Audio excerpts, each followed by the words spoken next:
Konnichiwa, hope everyone's good. So I thought I would do a update on the haversack that I've got set up for hammock camping. One or two things have changed with it. It's a little colder than it was in the last video I showed it in. So I've upgraded the sleeping bag to something else. The bag now weighs about 17.5 pounds with full canteen. So it's not too bad. The strap does dig in a little bit, but there's three things I can do about that. One of the things I can do, my father showed us a trick for carrying these. I don't know how well the camera quality is going to be because I've got the front camera on the phone going just so I can see what's going on. I'll switch to the back camera soon. But if you adjust the straps as far as they'll go, then you can put it on like this. And now you've got a little backpack which is a little more comfortable than carrying it as a haversack for longer walks. I've still got the molly on there for the Alice clips for attaching to the belt as well, so that's another option.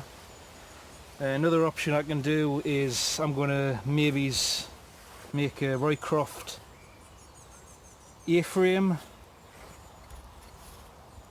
and that might be another way of carrying it.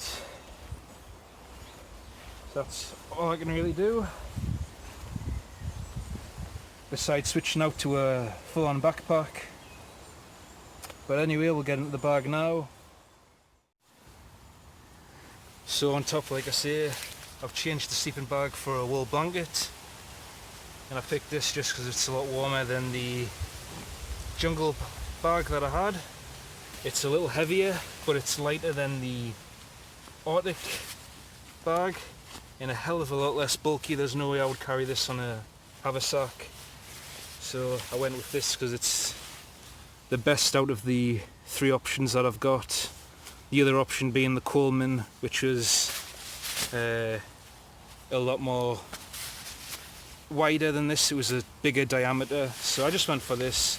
It's a little longer, but it's less diameter, and it's just as, I think it's about £3, something like that, so it's not too bad. I don't think anyway, but somebody might.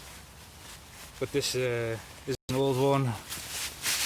It belonged to my father, and he's 74 now, so he doesn't do camping anymore.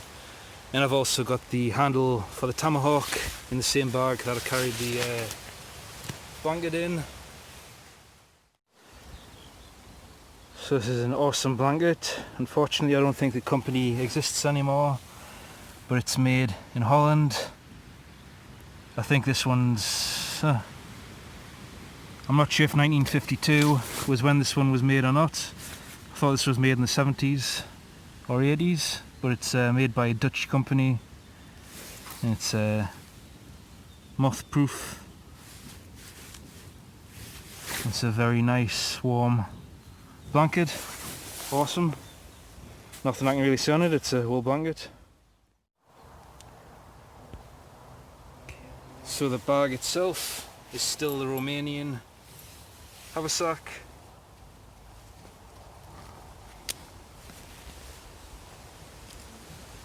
And in here, I think there's one or two things that have changed, and there's one or two things that are going to change before I do the hammock camp.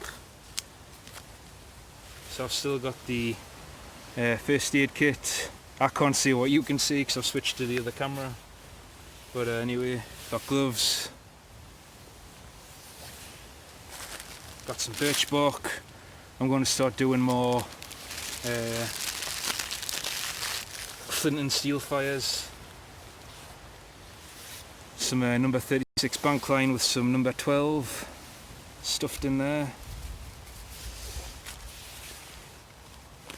Best saw ever made, the Silky Gomboy 210 as usual. Still haven't replaced the blade on it. Got the head for the tomahawk.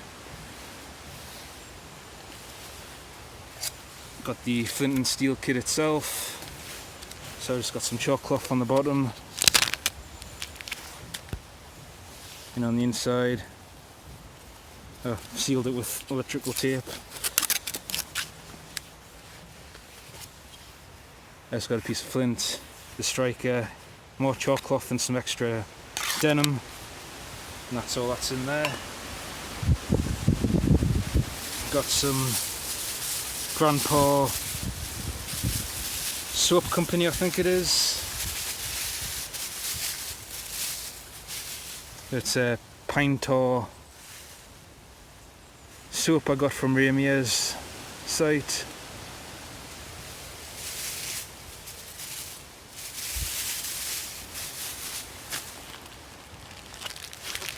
Of course, coffee, because you need coffee.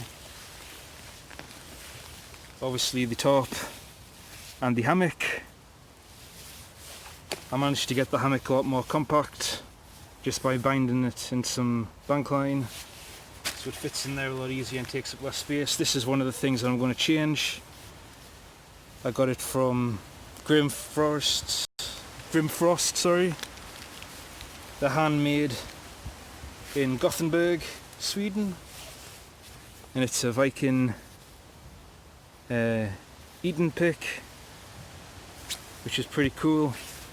And the other thing that's going to change is I've ordered the Eden utensils as well, which are also hand forged iron. They look real cool and I just really like this. I think it suits me better. It just looks cool and it's more bushcrafty with it being hand forged. And I just made a little leather sheath for it. The logger wood stove. Food I'm going to be taking is mainly these, but I'll be changing to a different brand. This is just what I've got left. Curry flavour's not too bad, but the chicken is just wank.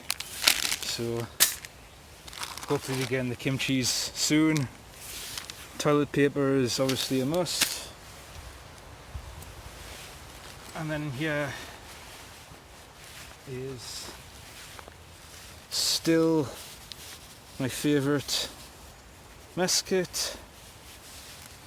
I've still got the British mess kit to try out, and I've also just got a French M51 and a French M35 to try out as well. But so far the VDV is the best I've used.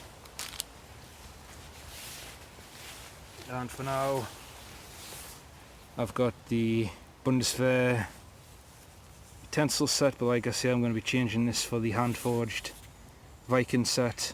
I just think it looks cool as hell and it's handmade, so there's just something about handmade stuff I really like. Stuff like this is just produced in a factory. There's no real care or attention went into it. So I just really love the handmade stuff, especially stuff that's hand forged. And in places like Norway, Sweden, Japan, you can always tell quality goes into their products. I think Japan is one of the only countries left that still takes pride in the products that it makes. And a titanium cup. I was going to change this for a Soviet enamel steel. A mug from Etsy. Unfortunately I ordered that coming up to 2 months ago and it's never arrived. So as soon as I get home I'm actually going to ask for a refund, which is a shame. I always wanted a Soviet one, the enamel ones, but I cannot find them anywhere. Verstaleka is the only one that I've seen and they're always out of stock of them, so I found one on Etsy, ordered it, like I say, coming up to 2 months ago now, never arrived, so it's obviously been lost in the post, which is a real shame. Looks like I'm just destined to never own one. So far, that's my haversack bushcraft kit. set up for hammock camping, like my EDC and my bug out bag. The bushcraft kit is always something. I'm constantly upgrading and improving, never 100% happy with stuff, but so far we're getting there. VDV is something I think I'm going to be sticking with from now on. Out of all of this mess kits I've tried, it's my favourite and best suited for me. I've still, like I said, got the British, the French M39 and I think it's the 51 to try out as well, so we'll see how they go. But so far the top three is the VDV, the German and the Polish. But like I say, it might change. Maybe I'll like the British or the French M51 better.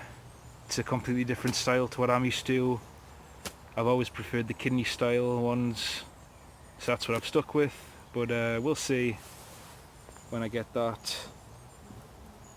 But anyway, that's it for this video. And like I say, the haversack at the minute weighs about 17.5 pounds, something like that, with a full canteen.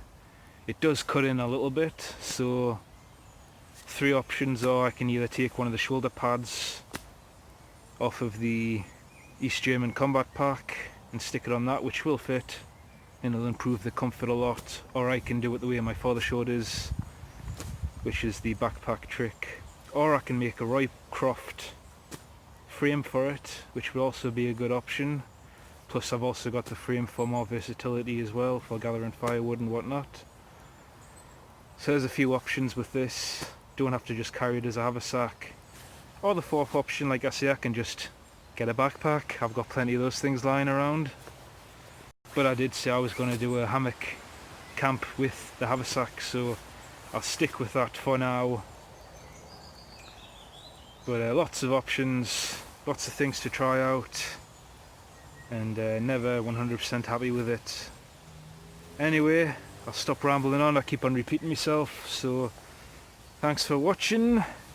Shana. So just before I go, I forgot to mention I now have an Instagram account. Got no idea how to use it, but I've got it, so I'll put a link in the description if you want to follow us on that. So this time, thanks for watching. Chana.